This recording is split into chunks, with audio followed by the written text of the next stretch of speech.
last lecture we had discussed what is the problem of statistical inference, what is the motivation for studying statistical inference problems. We had seen that the problem of statistical inference can be broadly categorized into two parts. One is the problem of estimation and the problem of testing of hypothesis. So, we will start with the problem of estimation. Now, in the problem of estimation we had seen two parts are there. One is the problem of point estimation and there is a problem of interval estimation. So, we start with the problem of point estimation and let us look at what are the basic concepts that are needed. In a general problem of statistical inference, we have seen that the concept of population, the concept of a sample, the idea of a parameter and that of a statistic. Now, when we talk about point estimation, then the first thing is that we have to identify an estimator to estimate the unknown parameter of the population. So, for that we define what is a point estimator. So, any function of the random sample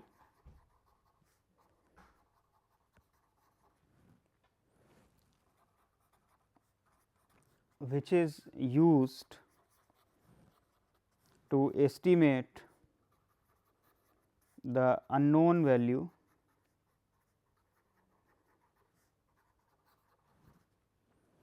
of the given parametric function.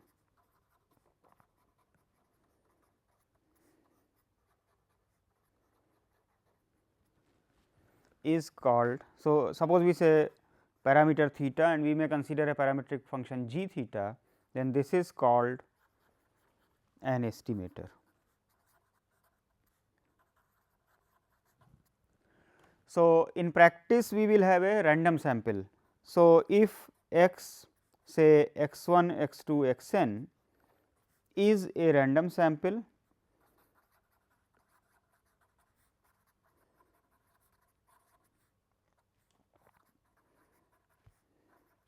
from a population. Now, a probability distribution is identified with the given population. So, a population with the probability distribution say p theta, then a function say d x which is used for estimating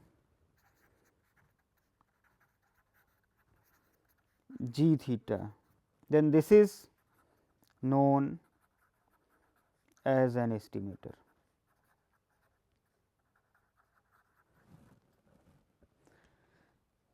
Now, in reality what will happen that this x 1, x 2, x n will take some values, because when you go to the field and collect the data, this x 1, x 2, x n will correspond to some numerical observations.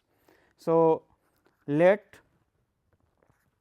x 1, x 2, x n be a realization of say x.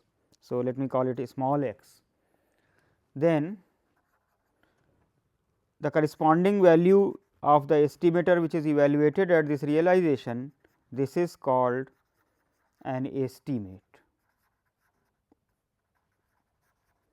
So, we have two important concepts here, one is estimator and a realized value of the estimator, that is called an estimate. So, let me explain it through some example.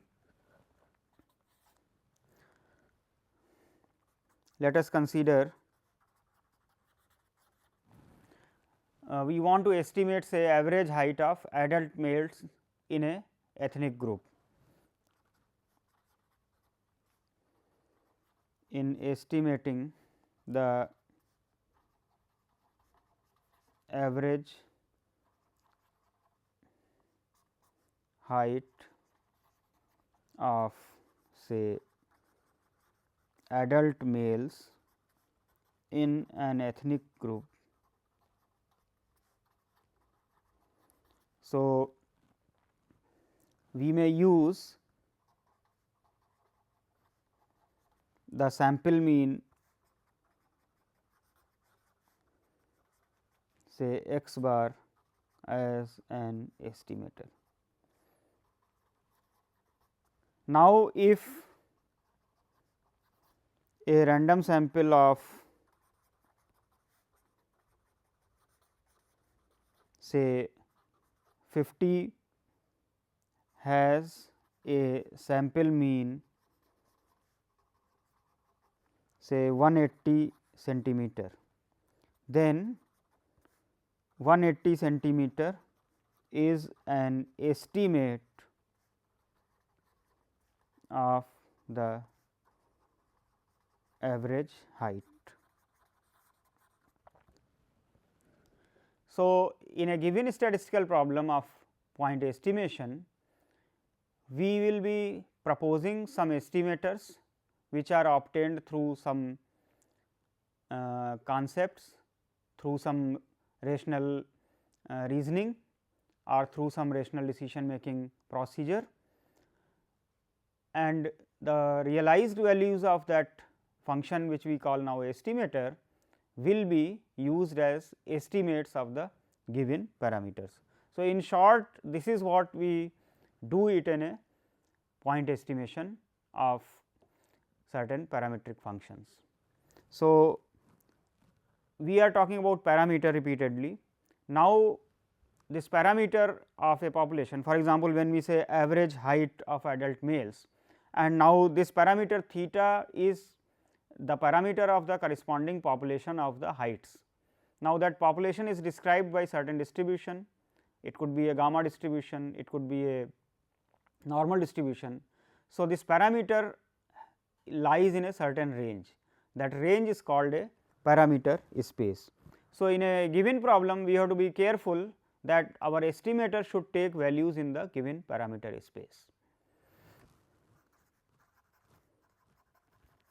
So, a parameter space is the set of all possible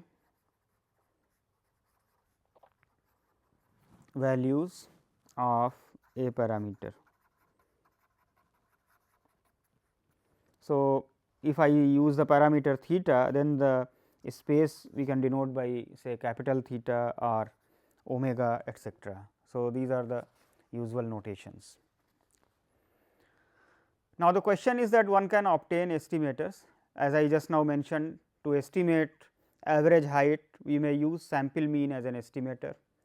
If we are estimating say average speed of a vehicle, we may use say harmonic mean, we may use median. If we are estimating variability of a population, then we may consider range of the sample, we may consider mean deviation about the mean, we may use the standard deviation about the mean, etcetera. So, we may be able to propose various estimators for a given parametric function of interest. The question is that which one should be used. Therefore, the first point that comes to the mind is that we should be identifying certain criteria which will tell, that means you can say certain desirable criteria that should be there present in the given estimators. That means, if the estimator satisfies one or more of those criteria, it is supposed to be a good estimator. So, we may in the beginning I will mention certain desirable criteria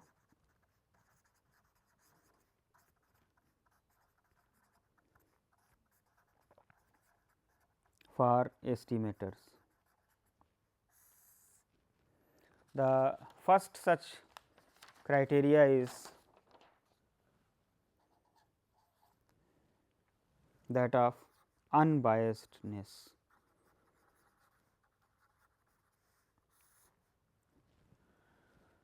So, as the name unbiasedness suggests, that means we are looking at the estimators which do not show any bias towards anything. That means, a rational thinking person should be able to use it by saying that he is not biased by any other criteria other than the data itself. So, but in statistical terminology, the unbiasedness means that on the average the estimated value is equal to the value of the parameter.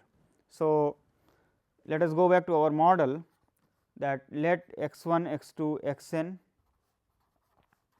be a random sample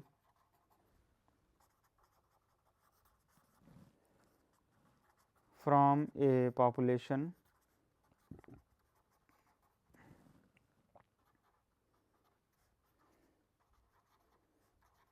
with probability distribution p theta, where theta belongs to the parameter space script theta,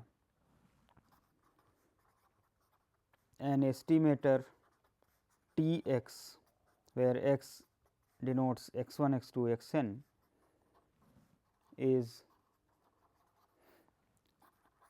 said to be unbiased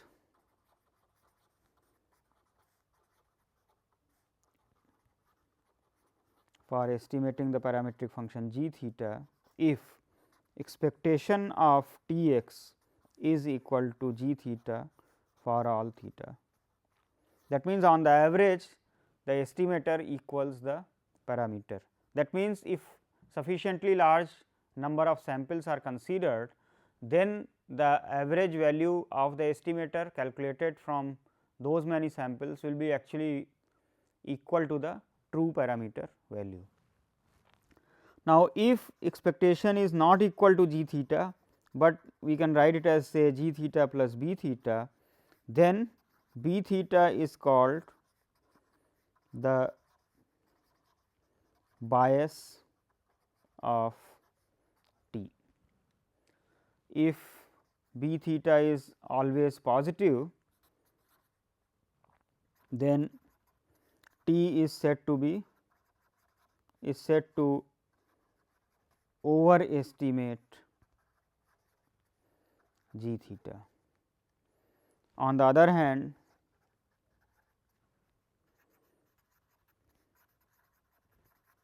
if b theta is always less than 0, then t is an underestimator.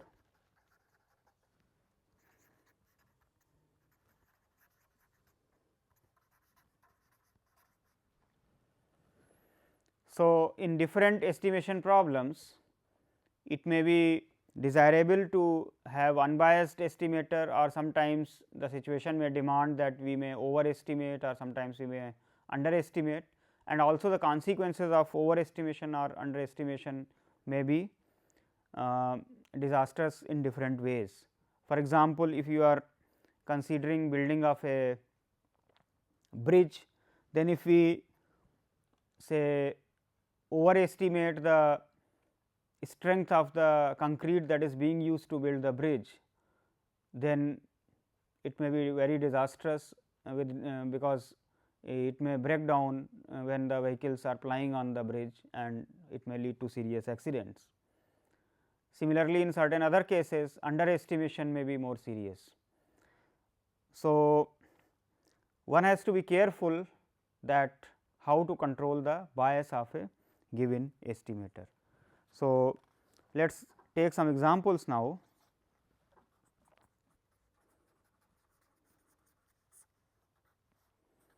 Let us consider say a binomial random variable n p. So, that means, there is an experiment where the outcomes are Bernouillian trials, and the number of successes x has been recorded. So, the outcomes of the random sample is recorded in the form of the total number of successes. Here we may consider n is known. That means, the parameter of interest is the probability of success or the proportion of successes. The parameter space is the interval 0 to 1, and we may be interested in estimating the proportion p. So, then you may consider the properties of the binomial distribution. Expectation of x is equal to n p. So, expectation of x by n is equal to p. So, here we conclude that x by n, that is the sample proportion, sample proportion is unbiased for P, which is the population proportion.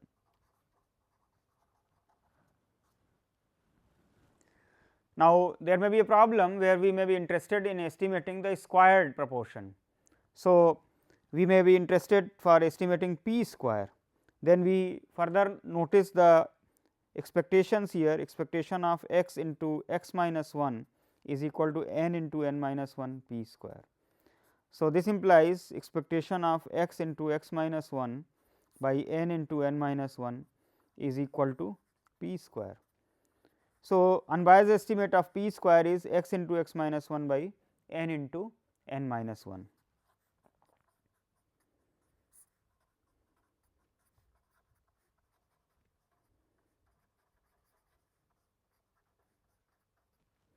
In yet another application, we may be interested to estimate the variability of this binomial distribution.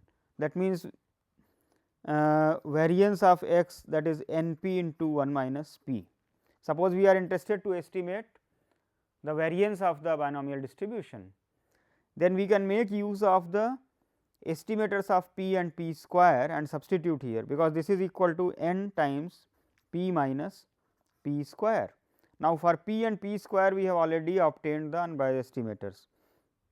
So, if we write dx is equal to n times, for p we write x by n, and for p square we write x into x minus 1 divided by n into n minus 1. If we simplify this, it turns out to be x into n minus x divided by n minus 1. So, then this is unbiased for variance of x. So, this is actually one of the common approaches to obtain the unbiased estimators. That means, we consider the moments of the given distribution. For example, in the binomial case we have considered the first two moments, which are helpful in obtaining the unbiased estimators of the population proportion, the square or the variance of this. Let us take up some other examples. Suppose we are having a random sample x 1, x 2, x n from a Poisson distribution with parameter lambda. Now, naturally we may be interested to estimate lambda itself. So, we may consider say T 1 x as x bar. We know that the first moment of the Poisson distribution is x is lambda. So, expectation of x 1 is lambda, and therefore, expectation of x bar is also lambda.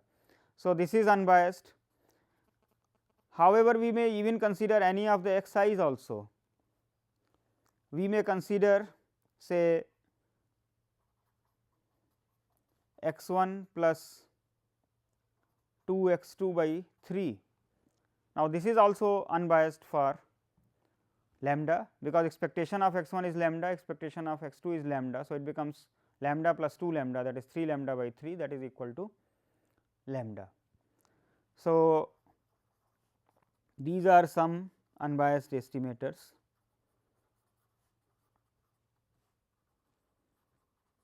for lambda. Now, this brings us to a point that for the same parameter we may obtain several unbiased estimators, and therefore, we may look for further criteria to restrict the class of unbiased estimators also. So, we will consider that in a short while. Here we may also consider that lambda is also the variance of this distribution. If we see this as the variance, then another unbiased estimator can be written as say 1 by n minus 1 sigma x I minus x bar whole square.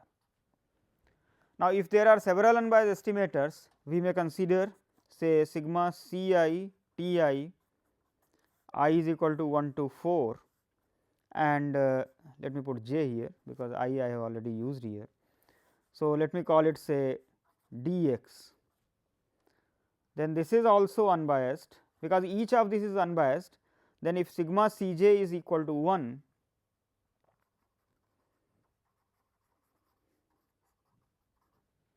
if sigma C j, j is equal to 1 to 4 is equal to. That means, if we are having more than one unbiased estimator, then we can construct a large number, or you can say an infinite number of unbiased estimators also. Therefore, we need to put some further we need to qualify with certain other criteria, so that we can restrict attention to few of them only.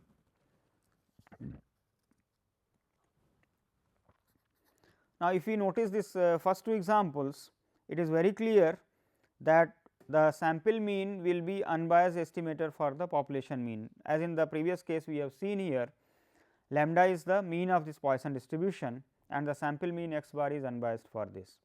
So, is it true in general? The answer is yes.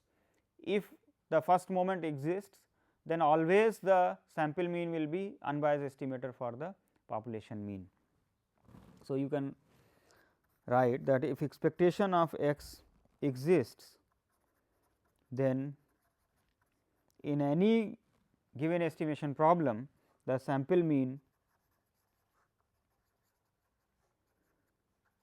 is an unbiased estimator of the population mean. Similarly, we may consider the population variance. So, let us specify, let expectation x square exist. Okay. That means, variance of x, let us say sigma square exists.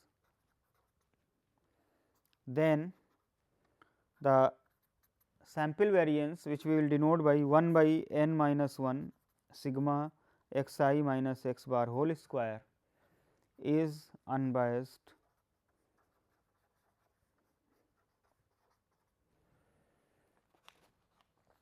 So, let me look at a proof of this. Expectation of s square, that is equal to 1 by n minus 1 sigma expectation of x I minus x bar whole square. This we may write as 1 by n minus 1 sigma expectation of sigma x I square minus n x bar square. Now, here we may use the property that expectation of x I square will be equal to mu square plus sigma square, and similarly expectation of x bar square will be mu square plus sigma square by n, because variance of x bar is sigma square by n. So, these things if we substitute here, it becomes 1 by n minus 1 n times mu square plus sigma square minus n times mu square plus sigma square by n. So, after simplification you can see here this n mu square cancels out and n minus 1 sigma square by n minus 1, that is equal to sigma square. So, this quantity that we have defined here, that is 1 by n minus 1 sigma x I minus x bar whole square, this is termed as sample variance, because this is an unbiased estimator for the population variance here. We may also notice here, suppose I want to estimate mu square. So, I have already obtained unbiased estimators for sigma square, unbiased estimator for mu is available to us. So, we consider expectation of x bar square by minus s square by n. This is equal to mu square plus sigma square by n minus sigma square by n. So, this is equal to mu square. So, that shows that how we can estimate some related parameters in a given estimation problem using the concept of unbiasedness. Let me give a name here, say d star x, that is equal to x bar square minus s square by n is unbiased for mu square.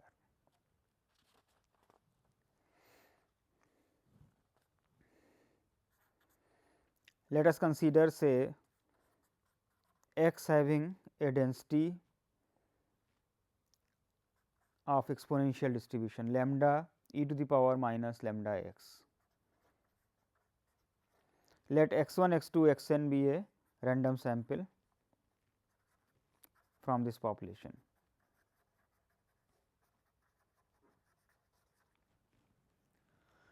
Now, here we know that the mean of the exponential distribution is reciprocal of the rate, that is 1 by lambda.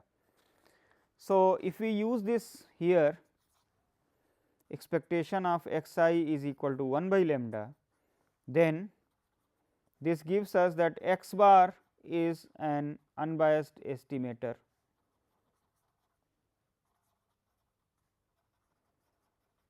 for 1 by lambda.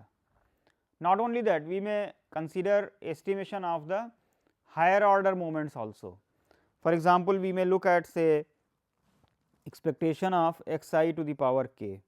In the exponential distribution, this is equal to k factorial divided by lambda to the power k. So, we may write 1 by n k factorial sigma x I to the power k, I is equal to 1 to k, let us call it say d 1 x.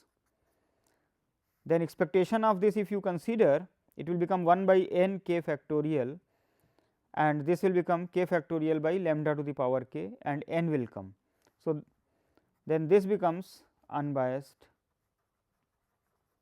for 1 by lambda to the power k. So, that shows that moment of any order can be evaluated in the case of exponential distribution. So, we can obtain unbiased estimators for each of them. Sometimes we may be interested in lambda itself, which is the rate of this. Now, in that case we may have to do little bit of introspection here, because if we are considering direct moments, I am getting the powers of 1 by lambda. If we want to estimate lambda itself, then it suggests that we may have to consider reciprocal of x or x bar. Now, that is a curious thing here. If I consider expectation of 1 by x in the exponential distribution here, that is not existing. That means, I cannot obtain averaging in the way that I have done in these two cases. On the other hand, if we consider say the distribution of say sigma x I, that is having a gamma distribution with parameters n and lambda. That means, if I want to write down the density of y, that is equal to lambda to the power n by gamma n e to the power minus lambda y, y to the power n minus 1, where y is greater than 0. Now, let us consider expectation of say 1 by y. Now, that is equal to lambda to the power 1 by y into this density from 0 to infinity. So, here let me substitute here 0 to infinity this form for this density. So, I will get lambda to the power n by gamma n e to the power minus lambda y, y to the power n minus 2 dy. Now, that is equal to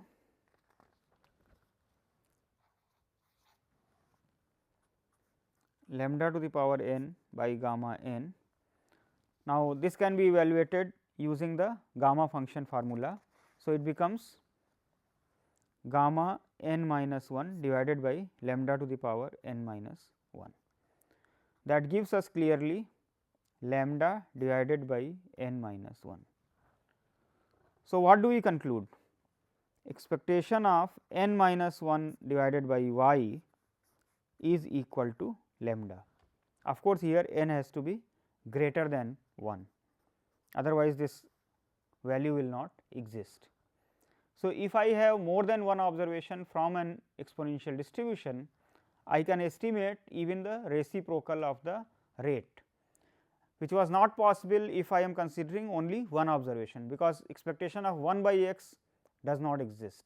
But here I am considering n observations where n is greater than 1, then expectation of n minus 1 by y, that is sigma xi, that is equal to lambda. So, we can estimate unbiasedly the rate, the reciprocal of the mean, the rate, that is the reciprocal of the mean. Not only that, if we want to now consider some powers of lambda, that also can be considered by considering the corresponding powers of y in the denominator. For example, if I consider say expectation of 1 by y to the power k, now that becomes lambda to the power n by gamma n e to the power minus lambda y, y to the power n minus k minus 1 dy. So, if n is greater than k, then this is a gamma function and we can straightforwardly evaluate it as gamma n minus k divided by lambda to the power n minus k, that is equal to gamma n minus k by gamma n lambda to the power k. So, after adjustment of this coefficient, we get gamma n by gamma n minus k 1 by y to the power k is unbiased for lambda to the power k if n is greater than k. So, in most of the typical estimation problems, the structure of the moments gives the unbiased estimators for the usual parametric functions. So, the usual parametric functions, I mean either the moments or some linear functions of the moments or some other type of functions. For example, in this case we have considered even the reciprocal of the moments and we are able to evaluate, but of course, we use the structure of the gamma distribution here. Sometimes the parameter to be estimated may not be in the form of a moment or its or any it may not have any relation with the moments. In that case, you may have to identify the kind of parameter that we are having. Let us take one example here, say x having Poisson distribution and we want to estimate in many of the Poisson problems, because Poisson distribution generally denotes the arrival rate in a service queue, etcetera. Therefore,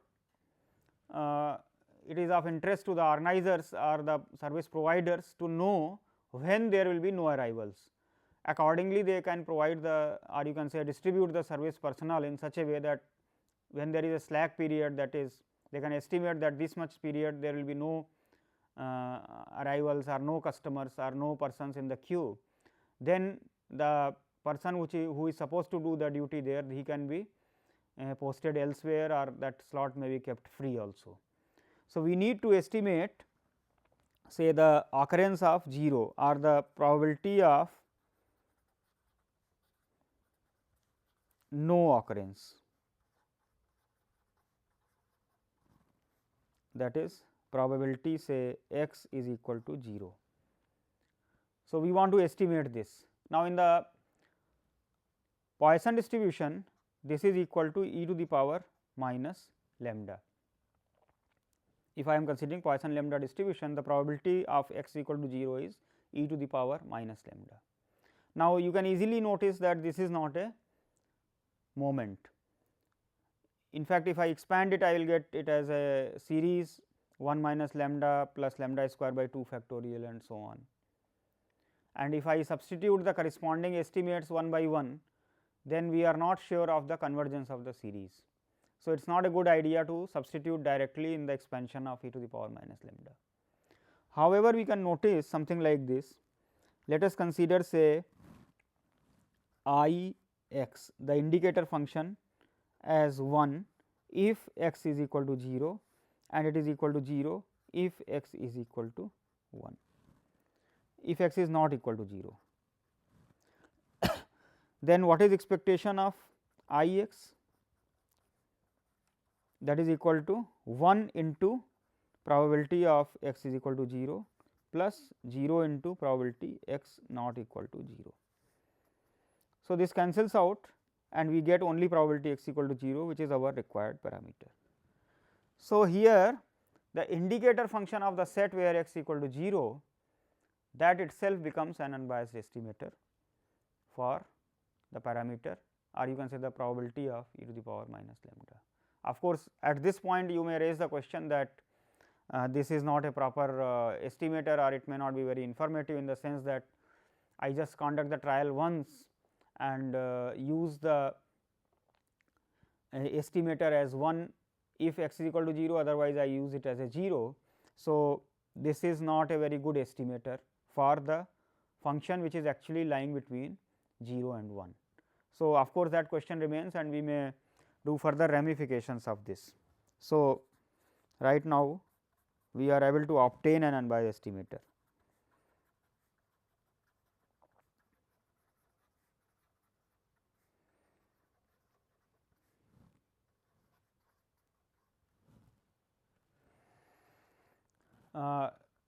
So, we may look at the methods of finding out the unbiased estimators here.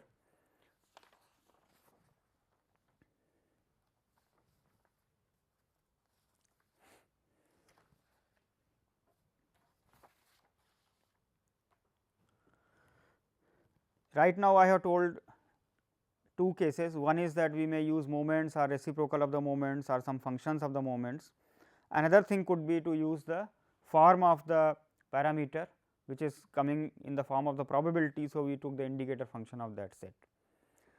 So, let us consider some more example here. We may directly write down the equation expectation of T x is equal to the g theta. Now, by using some methods of analysis, we may be able to solve this equation. That means, we need to get the solution for the function T x here, which function T x will satisfy this equation. So, that is another one. So, let me describe this thing. A method to find unbiased estimators is to solve directly the equation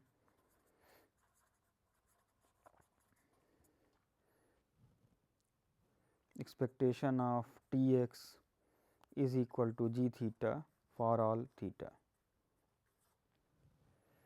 Let us take one example here. Let x be a truncated Poisson random variable with 0 missing. That means, the probability mass function is of this form, say 1 by e to the power lambda minus 1 lambda to the power x by x factorial for x equal to 1 2 and so on.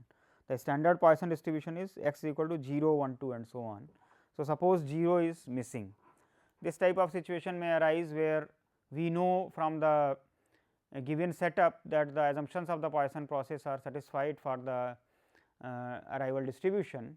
However, in the physical setup, it may turn out that when we are actually doing the sampling, we cannot record the occurrence of 0. So, in that case, the distribution which will be actually recorded will be of this form. Now, suppose we are considering again say estimation of lambda. So, suppose we want to estimate here.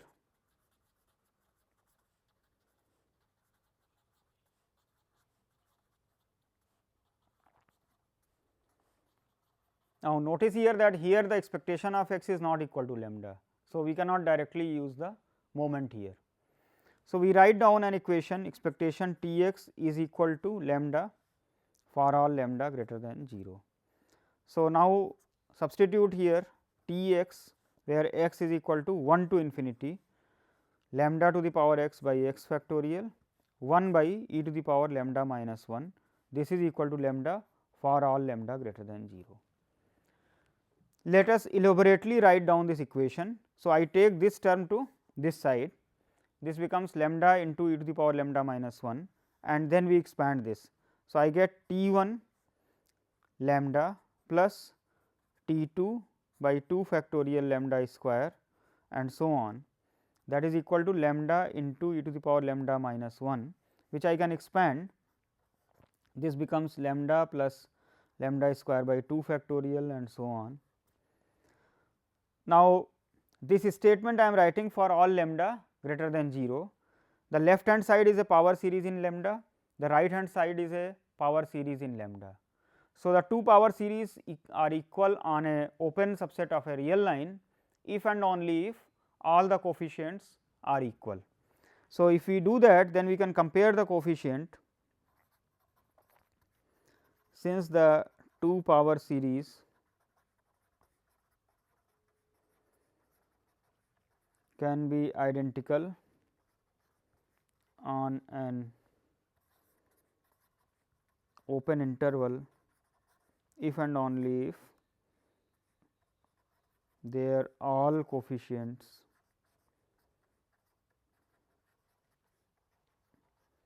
match, we get. So, you compare the coefficient of lambda, on the right hand side there is no coefficient of lambda. So, we get T 1 is equal to 0.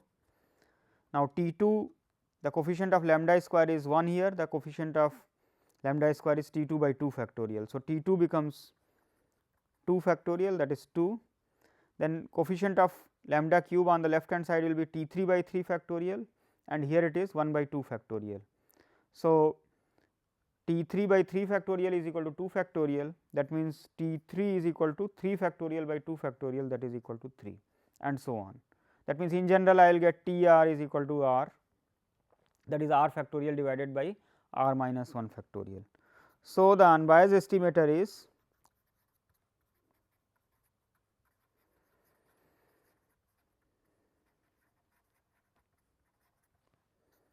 T x is equal to 0 if x is equal to 1, it is equal to x if x is equal to 2, 3 and so on. So, here we have seen that by solving an equation directly one can obtain unbiased estimators. However, this type of technique may not be very useful in continuous distributions etcetera. Let me give a brief remark on the existence of unbiased estimators. It may turn out that in some situations there may not be any unbiased estimators. Unbiased estimators may not exist. So, for example, consider say x following binomial n p. I want to estimate say p to the power n plus 1. Let my G p be equal to p to the power n plus 1. So, if I consider say t to be an unbiased estimator, so I will write expectation of T x is equal to p to the power n plus 1 for p in the interval 0 to 1. This means n c x p to the power x into 1 minus p to the power n minus x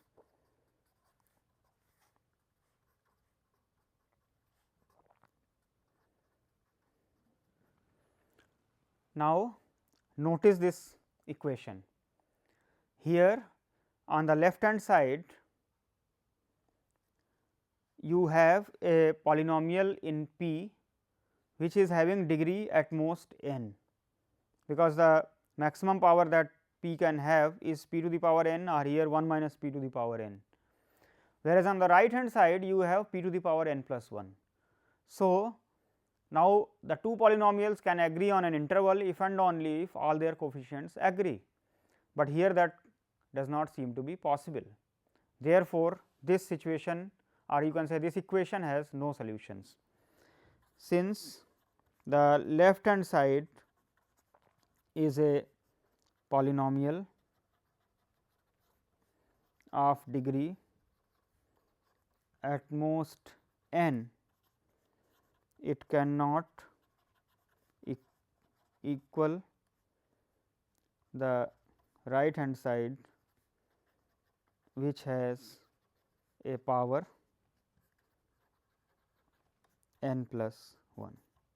So, this equation, let me call it 1, equation 1 has no solutions. So, unbiased estimator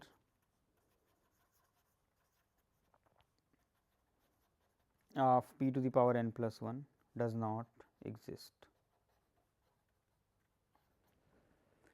See, similarly, we may consider a function say sin p, we may consider say ln p, suppose we consider e to the power p, suppose we consider 1 by p.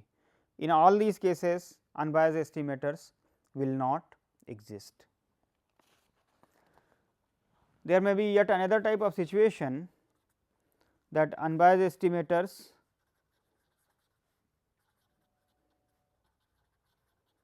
are not reasonable. By reasonable, I mean that if I say my parameter lies between 0 to 1, then my estimator should also take values between 0 and 1. If I say my parameter is positive, then my estimator should also take positive values. If I have my parameter to lie in a given range, say from minus m to m, then my estimator should also be between minus m to m. So, these are some physical constraints that the estimator must satisfy. So, there may be some situations where unbiased estimator actually does not satisfy this. I gave you one example for estimation of the probability of 0 occurrence. So, here you can see e to the power minus lambda, this is lying between 0 to 1, whereas the estimator is taking value either 0 or 1.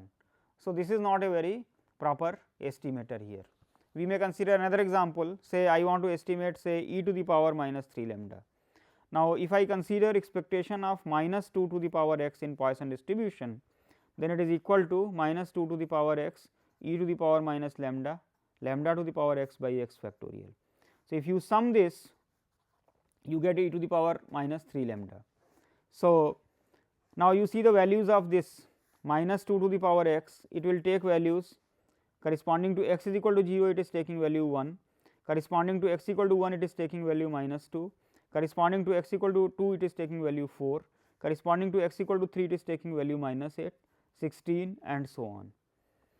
So, you can see here this is never taking values which is prescribed for this. This parameter lies between 0 to 1 e to the power minus 3 lambda, because lambda is a positive parameter here, but the estimator is taking absurdly different values starting from 1, then minus 2, 4, minus 8 and so on.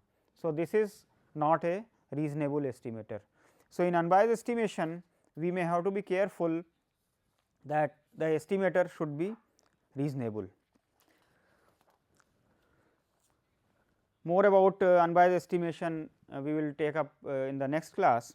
Now, we take up another desirable criteria, that is called consistency.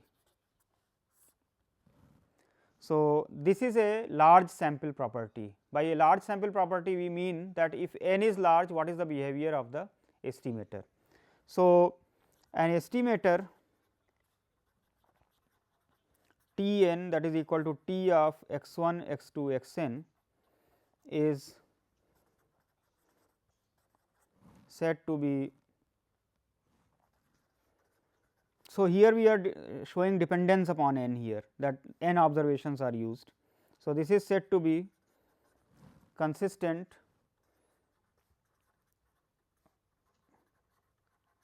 for estimating g theta if for each epsilon greater than 0, probability of modulus T n minus g theta greater than epsilon, this goes to 0 as n tends to infinity for all theta.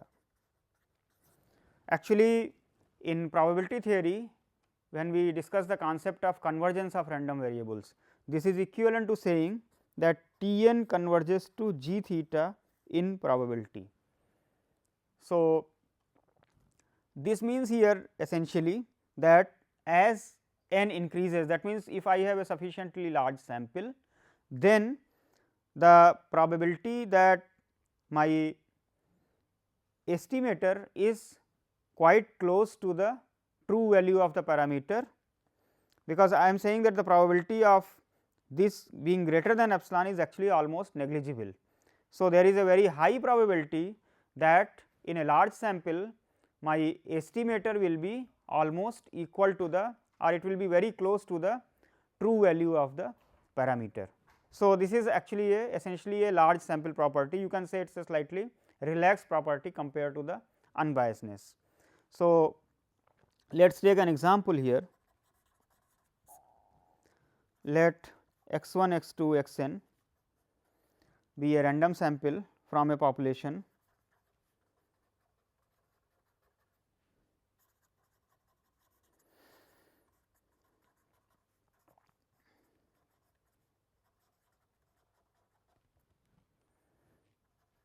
with mean mu and say variance sigma square. Let us consider probability of modulus x bar minus mu greater than epsilon. Then by Chebyshev's inequality, it is less than or equal to variance of x bar by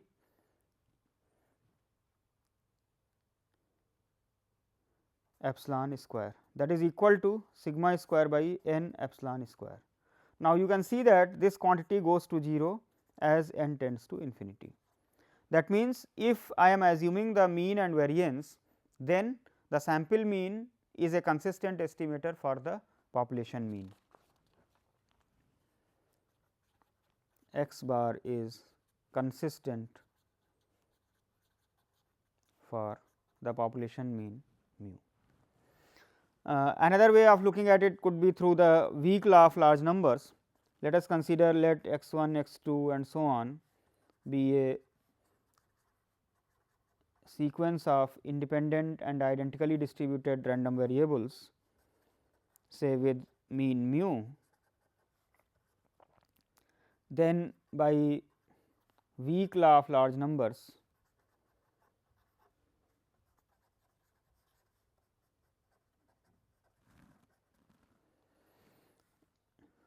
x bar converges to mu in probability. So, in fact, the existence of the second moment is not required. Here I used Chebyshev's inequality, that is why I assumed sigma square here, but for actual weak law of large numbers that is not required. So, in general, whenever the population mean exists, the sample mean is a consistent estimator for the population mean. So, like unbiasedness criteria, the consistency for the sample mean is also a very nice property that it is holding. So, we can say that whenever the population mean exists, the sample mean is consistent for it.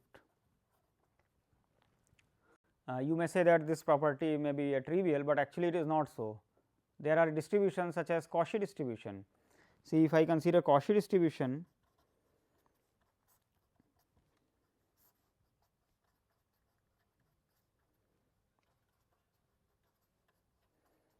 then we know that here the mean does not exist, expectation x does not exist.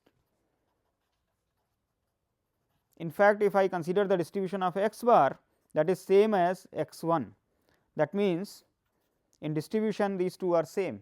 So, if I look at the probability of modulus x bar minus mu less than epsilon, that is equal to basically 2 by pi tan inverse epsilon. So, this does not go to 0, because there is no role of n here. So, here the criteria of consistency fails to hold.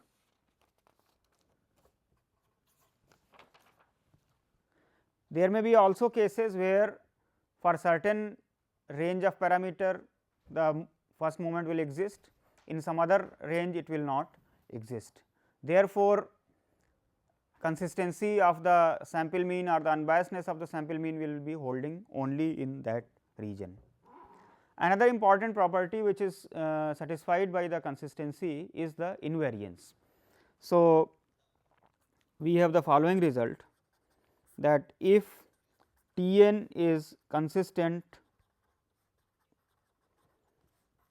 for say theta and h is a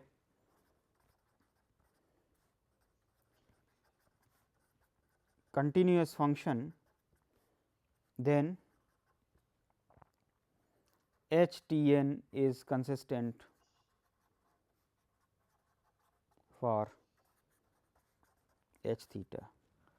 So, for example, here I am mentioning say t is say consistent for theta and I am looking at say estimation of theta square, then t square will be consistent for theta square.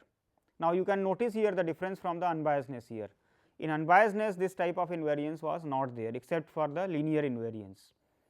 If I am considering say 1 by t, then if t is unbiased for theta, 1 by t is not necessarily unbiased for 1 by theta. In fact, in most of the cases it will not be, whereas in consistency this will be true.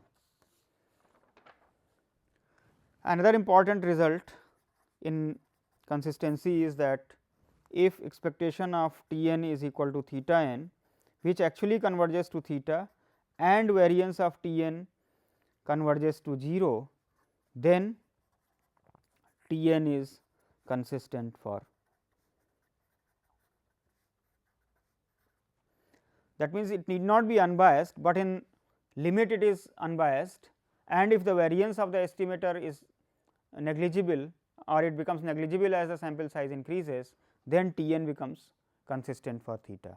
So, as I was mentioning, this is slightly relaxed property and it is quite helpful in the large samples, that many estimators which may not look very reasonable from the point of view of unbiasedness etcetera, but they become all right for the consistency property. Similarly, if T n is consistent and A n is a sequence of numbers which goes to 1, B n goes to 0, then A n T n plus B n is also consistent for theta. That means, if I say T n, then I can consider say n plus n by n plus 1 T n, I may consider say n plus 2 by n plus 4. So, these are all consistent, because these are all going to, suppose I put here plus 1 by n plus 1 plus 1 by n etcetera, then they are also consistent estimators for the parameter theta. So, today we have discussed two important criteria, one is unbiasedness and another is consistency. However, it is important to know what are the methods for determining the estimators, or how to find out the desirable estimators. So, in the next lectures we will be covering important methods for finding out the estimators, and then we will come back further to the topic of criteria. That means, we will look at the efficiency of the estimators, which estimator should be used. Suppose there are more than one estimator available for the same problem satisfying the same criteria, then what extra criteria should be introduced to choose one over the other. So, these and other topics we will be covering in the forthcoming lectures.